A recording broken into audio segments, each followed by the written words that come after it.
Seguimos con este espacio en Colombia 4.0, el encuentro de los ecosistemas de innovación digital organizado por el Ministerio TIC, bajo la dirección del ministro Mauricio Liscano. Quiero invitar a todas las personas que estén terminando de ingresar a que tomen asiento y se ubiquen en las sillas vacías.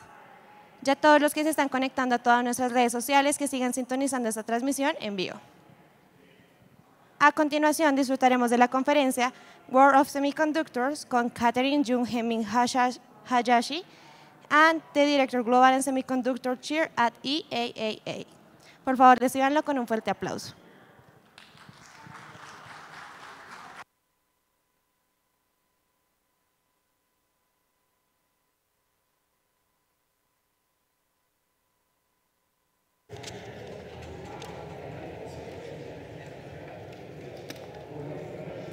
Hello, everybody. My name is Kathy Hayashi, and thank you so much for being here. Today, we will be talking about semiconductors, and so I hope that when I'm done, that you will be able to know a little bit more about the exciting field of semiconductors. So let's get started. So just a little bit about myself. My name is Kathy Hayashi, as she mentioned, and see if I can go over here a little bit. Okay. And I am with IEEE, and I'm a director with Region 6, which is the Western US. And I've worked in semiconductor companies since I graduated from college. I worked at many companies like Unisys, Cadence Design Systems, Qualcomm, and also with startups. I am also the chair of an IEEE ad hoc on global semiconductors, and so some of the things you'll see today will be from my association with that group.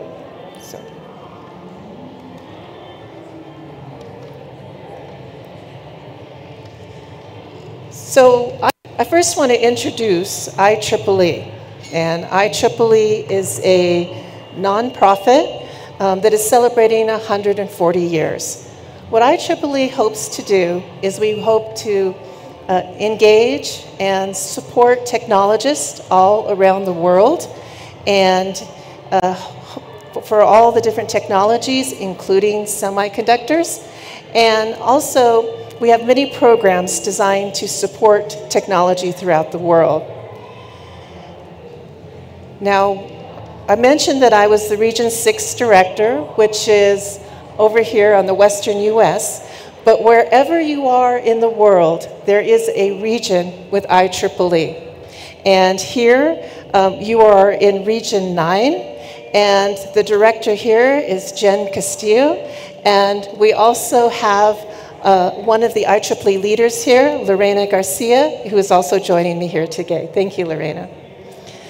So I hope that through this, if you have any questions about IEEE, there is a very strong Columbia IEEE section, and so I hope if you're interested, please get to know them. IEEE.org is a site where you can get additional information.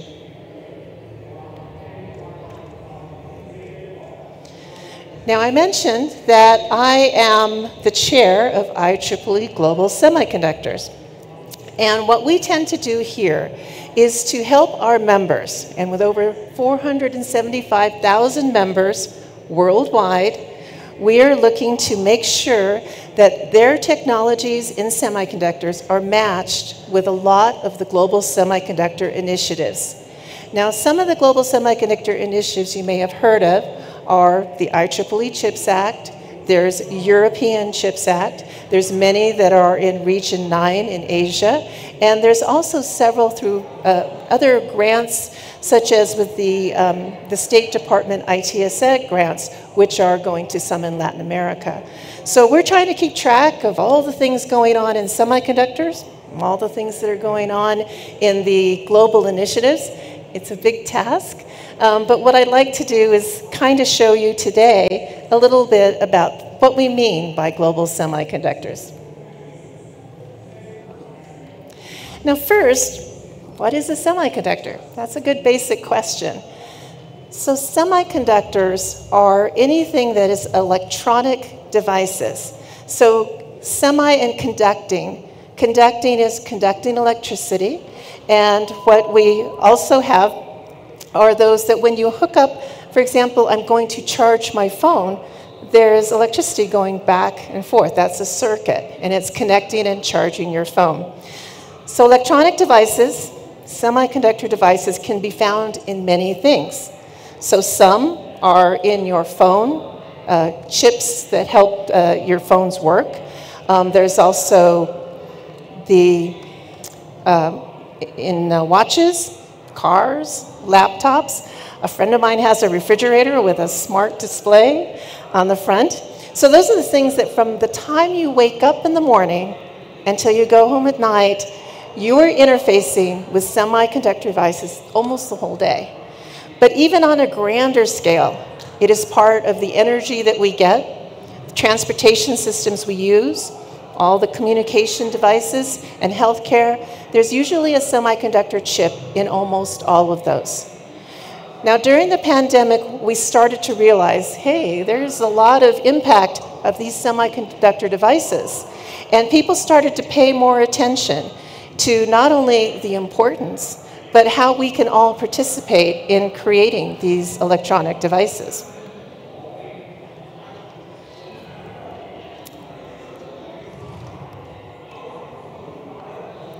So here's a definition of the semiconductors, and it's kind of what I mentioned a little bit earlier, and that is the ability to conduct electricity.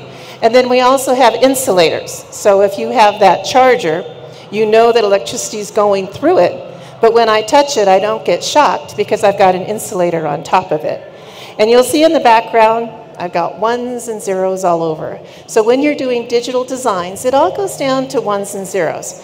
And I'm going to kind of take you through as much as I can how this relates to ones and zeros and how the chips are made. Because with devices affecting us all day long, I hope that you're intrigued and interested. How do we make semiconductors? And the common thing between all of them is the die that goes in there.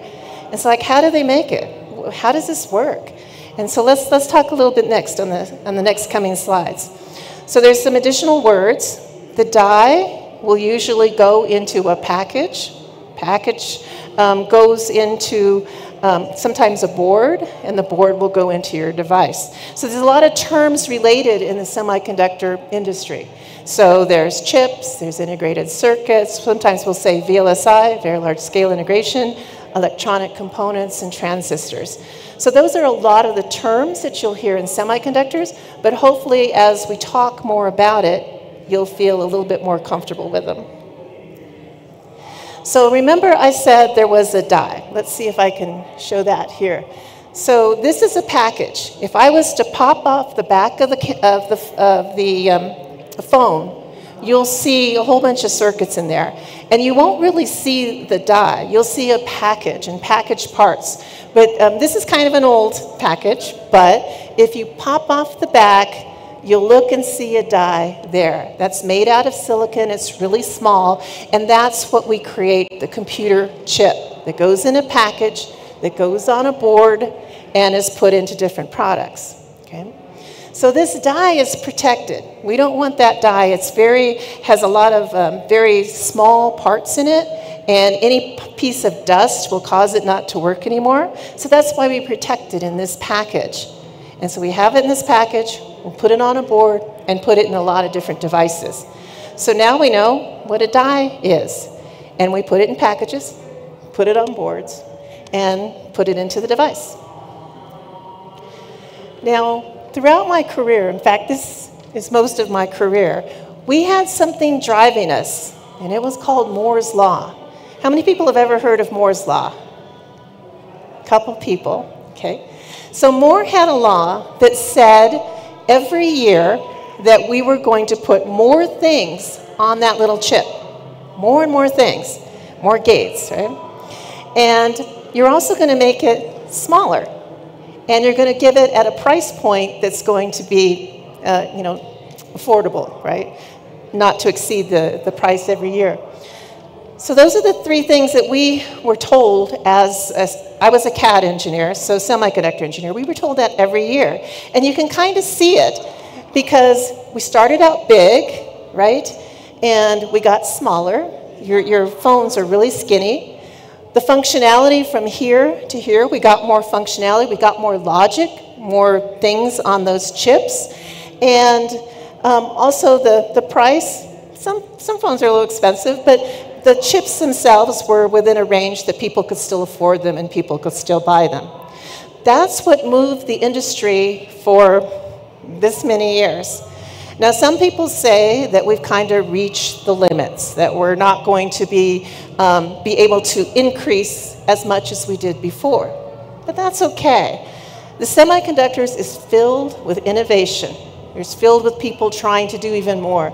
So the next generation phones, we're trying to do different things, different materials, different packaging, different ways of doing it. So maybe it's not just putting more gates and making it smaller and lower cost. Maybe there's other things we can do too. But this is what drove the industry for many, many years. So how do you make a chip? Well, if we were to put it into just 6 very high-level boxes, here's how you make a chip.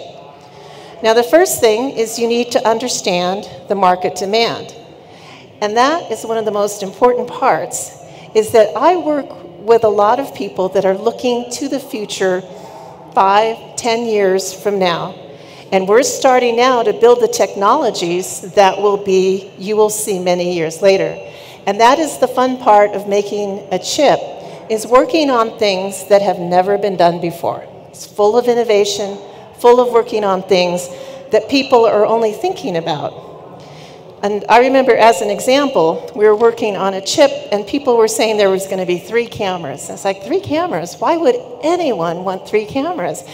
But of course they knew, and they knew that people would want 3 and even more than that. So first is finding out what the market needs. Now, once you understand that, the chip design tries to implement that. And when they're trying to implement it, we'll see what's possible. We'll see what's possible in 5 years. And that's the fun part of working with semiconductors. It's like we're working on things that aren't there yet, but we're going to try and make it. We're going to use innovation, use these working together in an ecosystem to get things done. After the chip design, we make a blueprint. And we take that blueprint, I like to say toss to the fab, but they don't like that. We work with the fabs in order to make the actual chip itself. So we design it, we make a blueprint, and then give it to the fabs to manufacture. Then we package it and assemble it together in that package, put it into some sort of device, and then put it in your systems. And those are the devices we talked about earlier.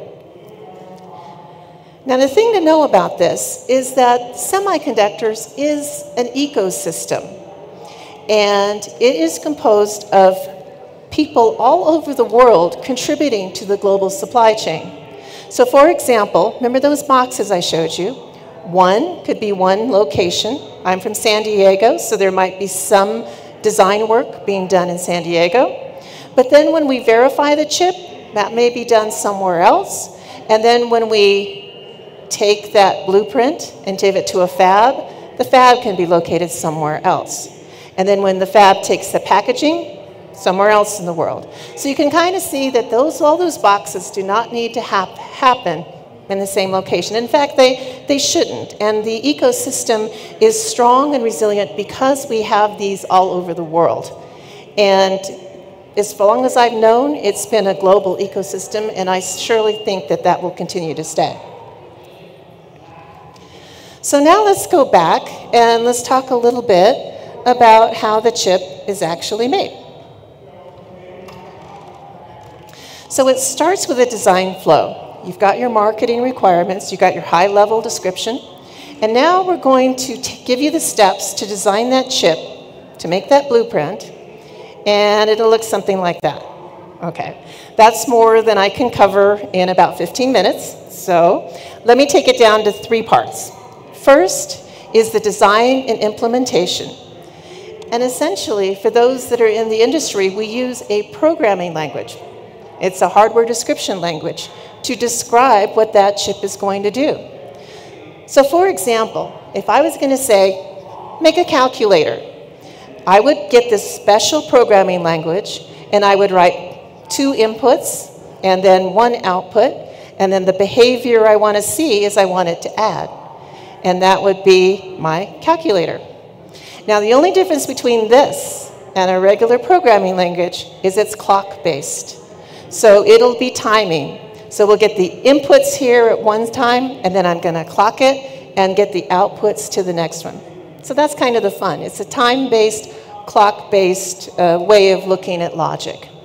Once I have the design and behaviors in place,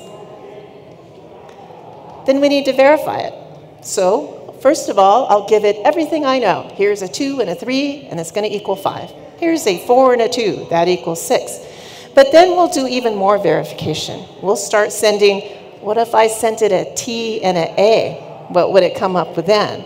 Or let me use some of those AI algorithms and send it everything we could possibly think of, right? But we verify it. We do this, and we do it a lot, because when you create that chip, it's tested a lot before it is even manufactured. And finally, now that you have the design defined and you've got it verified, then the next part, let me see if I can get this up.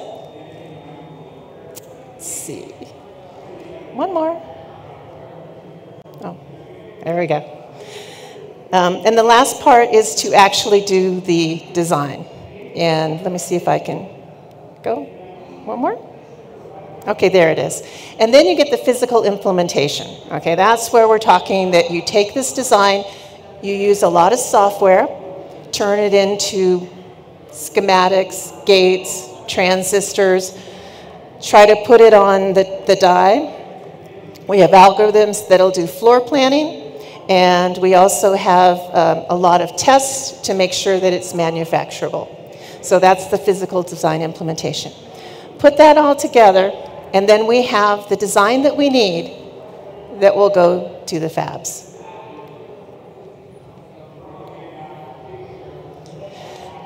So let's take a look at what this looks like.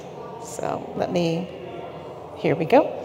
So this is just very high level of exactly what I said there. There's this language that I write that describes my calculator. And then I use some things to change it into gates, or I change it into the behavior in order to transistors. And then this one is actually layouts. Now when you see the videos on fabs, you'll see that things are created in layers, and there's masks and templates. This is all defined in the computers. And then we create an output file, and this is a blueprint. In this case, it's called GDS2, and it's a format that we use, and we talk to the foundries, and we say, this is what I want you to make. Okay? So there's a lot of things involved here to make a computer chip. But then let's keep going. Now that I've got it, I'll stop just for a second and talk about all the people that were involved to make that last piece, that last blueprint. I needed people to make IP. Like if we had a sensor that would recognize your finger on the screen, that might be an IP that I just insert. There's a lot of tools that were involved. We need computers. We need to think about security. Security both in the way that we create it, the way we protect the IP, and also what's in the chip is secure as well. We have to make sure it's resilient. What happens if one of the computer goes down? Are we able to come back up? And we need other people like project managers. We need people to talk about the data governance, the documentation. And these last two I added, it depends on what vertical you're in. If you're in automotive, you might want functional safety. So what's that? If this chip is driving down the freeway and it gets hot, I don't want it to stop right then and there in the middle of the freeway. I want it to kind of slow roll so that I can get to the side of the road. Functional safety is an extra pass that we put on to make sure that these chips are safe. And in addition, I keep my phone maybe 3-4 years. How long do we keep our cars? A lot longer. And so we need to make sure that these have a longer life cycle. So we have covered the market demand, how we design the chip, making that blueprint, and going to a fab. So let's talk a little bit about the fab. Now on the bottom, we have a lot of different verticals, the common ones that computer chips go into. So communication chips, like what's in your phones, the PC computer laptops, the automotive, consumer products like headphones and things like that, industrial needs and government needs. So those are just some of the verticals, but there's certainly a lot of need and a lot of chips that go out there. And I mentioned before that, they need to have small area, they have to perform well. And one thing I didn't mention too much was that you had to use the right amount of power. Don't we just hate it when your phone dies and you need to, charge it up again? So power, performance, area are three things that we're always very concerned about when we make our chips. And we also have something that's called a process node, which when a fab is making that design, it's how small or how many things it can get on that chip, which is kind of how small the nodes need to be. Now the thing to know is, like, if you have a car can have hundreds of chips in that car. Now some of them are going to be state-of-the-art, as small as we can get them, probably a little bit more pricey, but they have functionality, power, performance, and things like that. But those are at one process node. Those are like for their CPUs, and they would be at very small process nodes. But we also have fabs that create other process nodes. So maybe when I'm listening to my favorite song on the car, I can use like an older chip. Doesn't have to have as much logic on it. So to play my music, I don't need the greatest chip. I can use some of the older designs. So when you're talking about fabs, there's different kind of fabs that can make these different chips that are required in one system. And then there's the fab. So in the fab, I think people see the fab more because it's actually something that you could see. I actually had to think real hard how I could show you the design part, because most of it's sitting on the computer. But the fabs, there's some really nice videos on the web if you want to see how the fabs make the chips. They're actually very nice videos to see. As you can see, they have to be done in clean rooms, and because of the number of things that we're trying to fit on the die, that it has to make sure that there's no dirt, there's no dust, there's nothing that's going to make it move at all. In fact, it's usually on floors that are very high so that they don't get any jiggle in it. That's the precision with which you have to make a fab. So watch some of those videos. Here's a link to one. And you can see that they're wearing outfits that when you walk into a fab, usually you've got to wear special shoes, special outfits. And then you need to, sometimes there's air that comes up to make sure there's no dirt and dust. And then a lot of the things are now robotics, because robotics move these modules from station to station. So we could talk again on how how chips are manufactured. In fact, you can take entire courses if you'd like on what goes on in a fab. It's an interesting process. So just as we could take classes on chip design, we can also do it on chip manufacture. Both are great fields. And then again, in these fabs, they're trying to make these chips so that they are innovative, using the latest resources, new manufacturing ideas, and really trying to move the needle on innovation. Now, I know today we're talking a lot about artificial intelligence, and I wanted to kind of put a little bit on here on how that is used in semiconductors. So we already talked about security is an important part. AI is really important through all the phases in the design part. So in the design phase, we use AI algorithms to optimize it. For example, when I said I was doing verification, adding 2 numbers is good, but what if we added large numbers or running applications that you use on your phone? if we had AI, we could actually test without testing everything. We could test summarizations that would tell us this is a good enough simulation. So AI is used a lot in almost all those areas. Now, the other thing that is coming up in the fabs a lot is digital twins. Now, in the digital design place, we've got hardware emulators that emulate what a chip is going to do. Because I'm always, when I get my phone and I turn it on for the very first time, I'm always happy but also amazed that every single app I wanted to work works.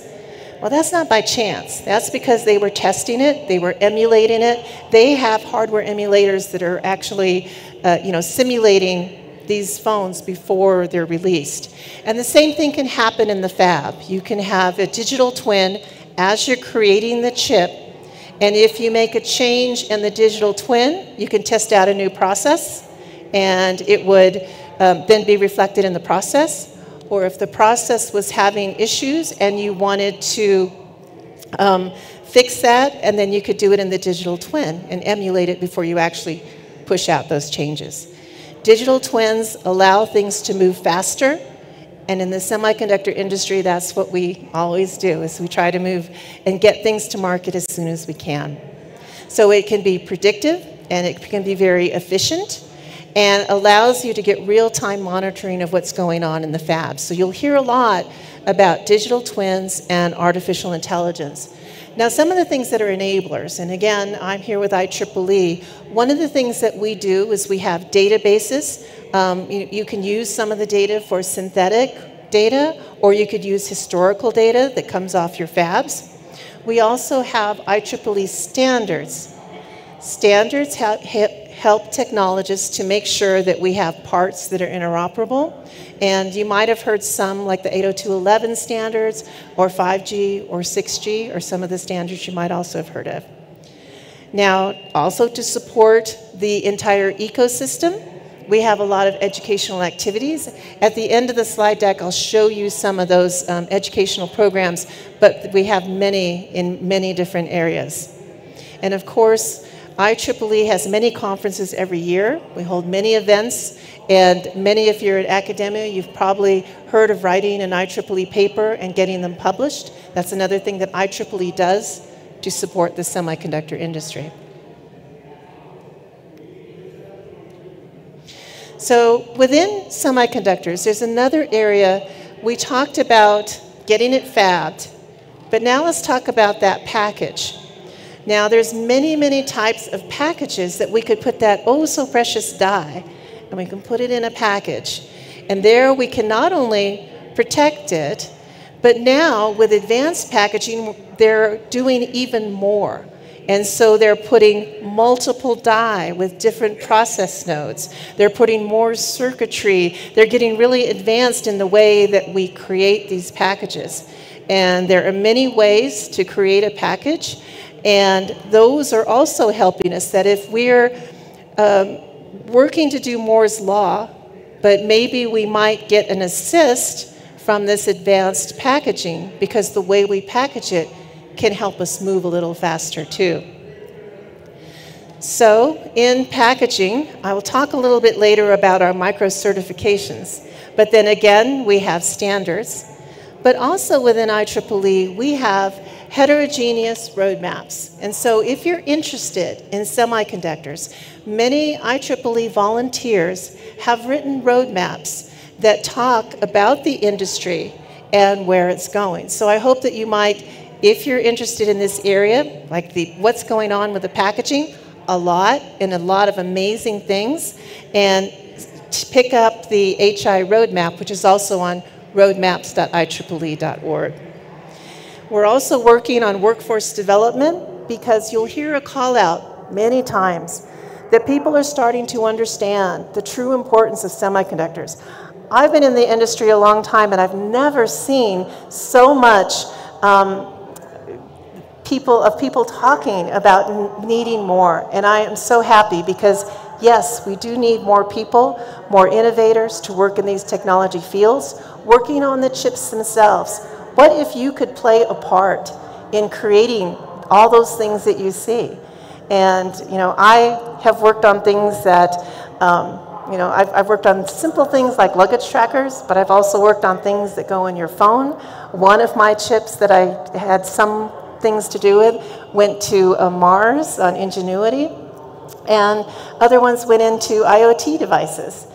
So that's the thing, is the only, you know, the innovation, you'll never know where you might go in the semiconductor industry.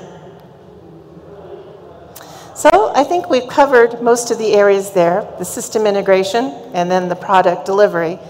But there's a lot more to talk about. And I did want to leave a little bit for Q&A, but I just want to drop just a couple of things so that you can kind of see that if you're interested, there's so much that we could be talking about. One, I talked about the roadmaps, the new innovation that's occurring in advanced manufacturing technologies, different types of packaging, the way we put the chip inside the package.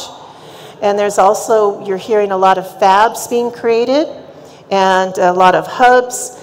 And I heard someone earlier talking about quantum computing. We are watching it because with the magnitude of data and the things that we're doing in semiconductors, we can see that there will be a place for quantum.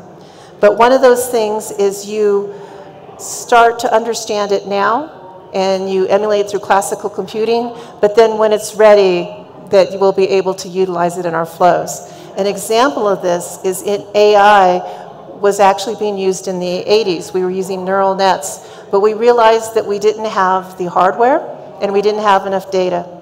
But we still went ahead and we created emulators and other things.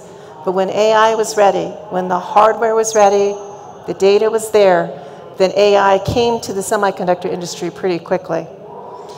So there's a lot of other global semiconductor initiatives that we're watching. Workforce development, how do we help? Some of the things, and one of the reasons I'm here, is to try to make sure that people know what semiconductors is, what the importance of the devices. And I don't know how to tell people how fun it is to work in an industry that is full of innovation and it's full of working on the latest and greatest things that are impacting at such a global pace. And lastly, we talk a lot about collaboration between industries, academia, and government. And by working all together, we're able to move the needles. And that is some of the things that IEEE is trying to do, and especially through some of our events. So now I'll just talk about if you are new to semiconductors, if this was a new, and I noticed that a lot of people didn't raise their hands at the beginning. If this is new, I strongly urge you to go to I think it's tryengineering.ieee.org, but it's tryengineering.org? Okay. tryengineering.org/semiconductors. And there is an ebook, and I strongly recommend that you download that. And one of the first pages, it'll say, what is semiconductors? And they have a brilliant video there that'll do a much better job than what I did, that'll talk about what is semiconductors. So download this. It's a good read, and it's for all levels. And I enjoyed reading it. I give it to my coworkers, but it's also good for middle school or for those that are in the lower levels as well. It's a really good introduction. It says, what is semiconductors? And it also talks about some of the pathways to semiconductors. And there's also videos that talk about, when we talked about what is conducting, there's some really good videos. There's 3 videos on that site, and I think you'll enjoy all 3. And here is a page from that booklet, and it goes over some of the things in a little more detail about those blocks, but it goes into more detail. And these are just some of the careers that you have in semiconductors. But there's a lot from, I was a CAD engineer in the software part of here, but then it goes through each one of those blocks that we talked about early. So that's in the workbook. And then, whoops, let's go back. Another thing that IEEE is doing is something called micro-credentials in semiconductors. And I want to make sure I mention that. Currently working with the California Dreams Project, they have some micro-credentials that are coming out. On this one, it's things to do with the fab, but they're going to be expanding that to other institutions that want to provide micro-credentials. And so what this is looking at is talent-based credentials, and IEEE will be vetting those, and hopefully we will have a larger portfolio throughout the semiconductor cycle so that people can get talent-based micro-credentials. And that can help as you learn more about the semiconductor industry. So Jennifer Fong is working on that initiative, but also if you Google micro-credentials and semiconductors, this press release just came out last week. And so you hope to see more micro-credentials. And in addition, the first micro-credential, IEEE has been doing micro-credentials for a long time, but this one is focused on semiconductors, and they are also looking to expand a little bit later into other areas. And I've heard that AI was also being talked about, so there might be AI credentials as well.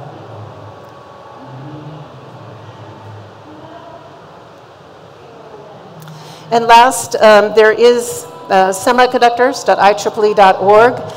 That's the site that my group puts together. And there's an education site. So if you're interested in learning more, there's a lot of our societies put their educational materials on our site, and we link right back to them so that we can help you find them and find the different technical areas within IEEE that are related to semiconductors. Semiconductors has many societies, many aspects of semiconductors, and we're hoping that this is a good portal for you to see some of the latest things that are happening, some of the latest events, and help you navigate the world of global semiconductors. So thank you so much for the time, and I hope that you learned just a little bit more about the inspiring and the impactful world of semiconductors. Thank you. Questions? Thank you. So I do have time for some questions if anybody has a few questions. So is there a runner or?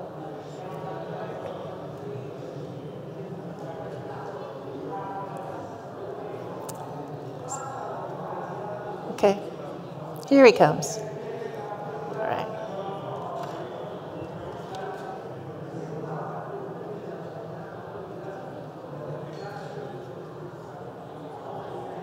Hola, bueno, muchas gracias. ¿Le llega la traducción? Do you get the translation? Someone will translate, hopefully. Or okay. What? It's, No. okay. It's okay. Okay. I hope you understand my English. Let me know.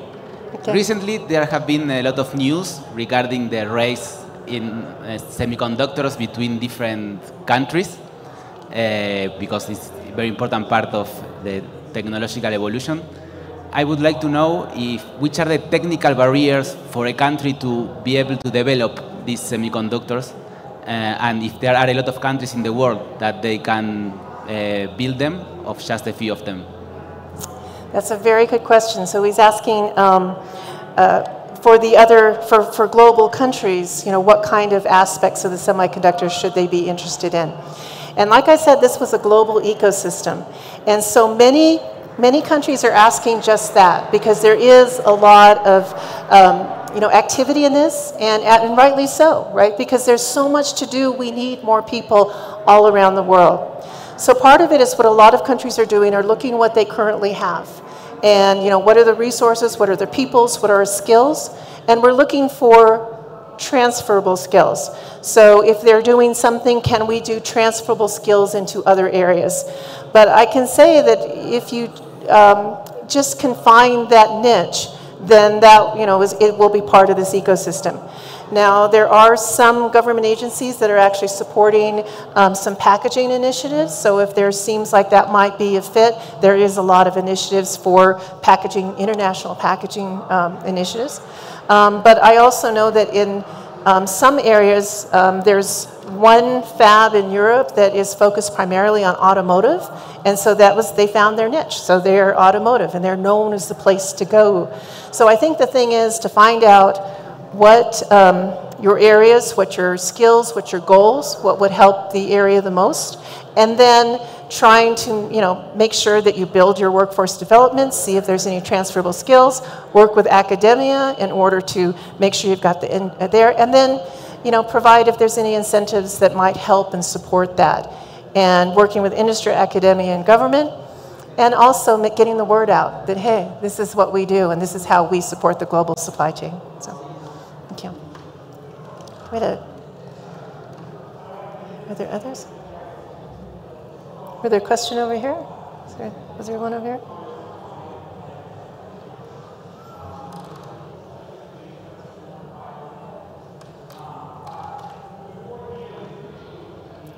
Did you have a question?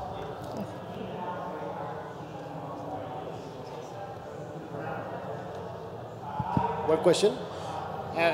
How do you see Colombia in that space, in that semiconductor space?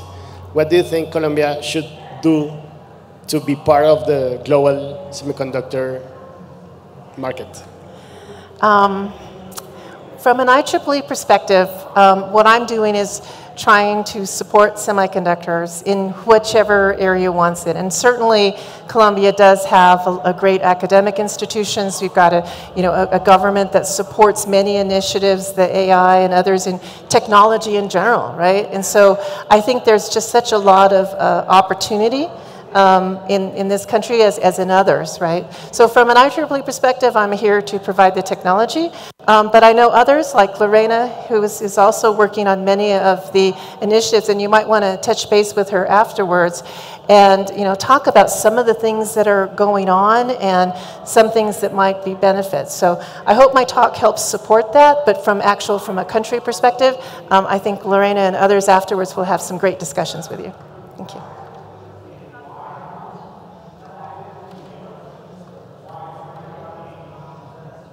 One over here.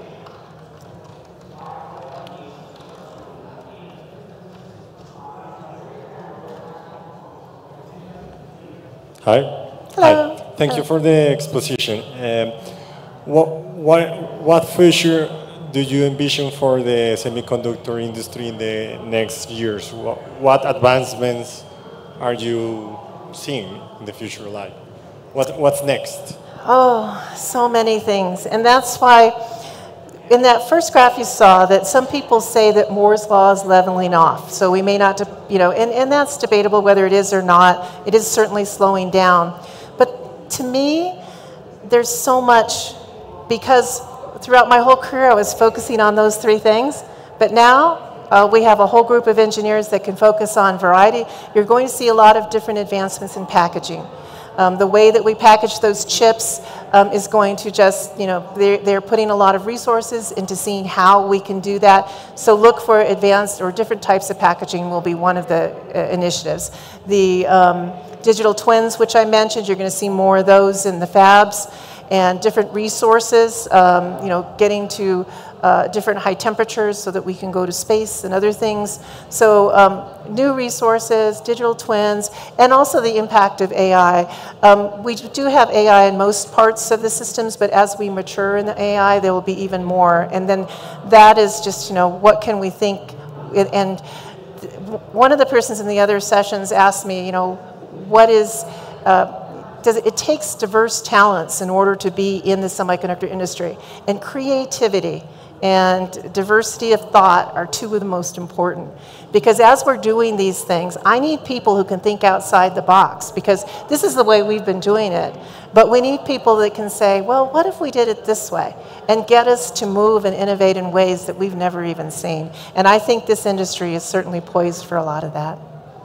So I think we have time for one more question, and then we're at time here.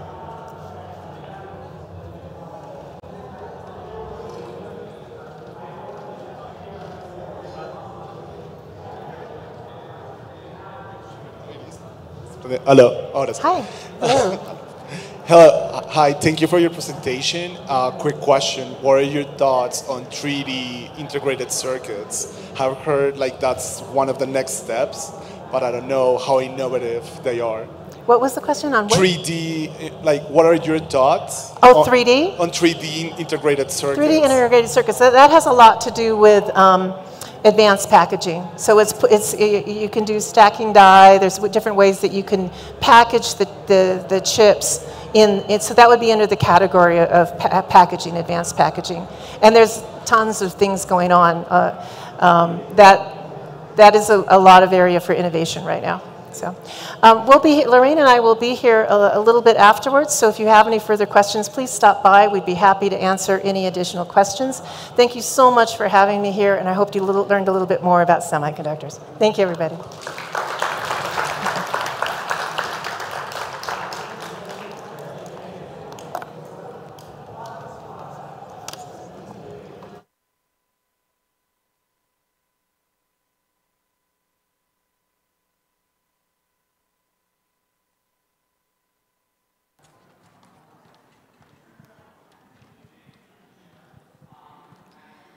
Thank you, Katherine, for your presentation. Y no se olviden que estamos en el encuentro de los ecosistemas de innovación digital Colombia 4.0, edición 2024, una de las iniciativas de la estrategia del Ministerio TIC, Potencia tu vida, Potencia digital.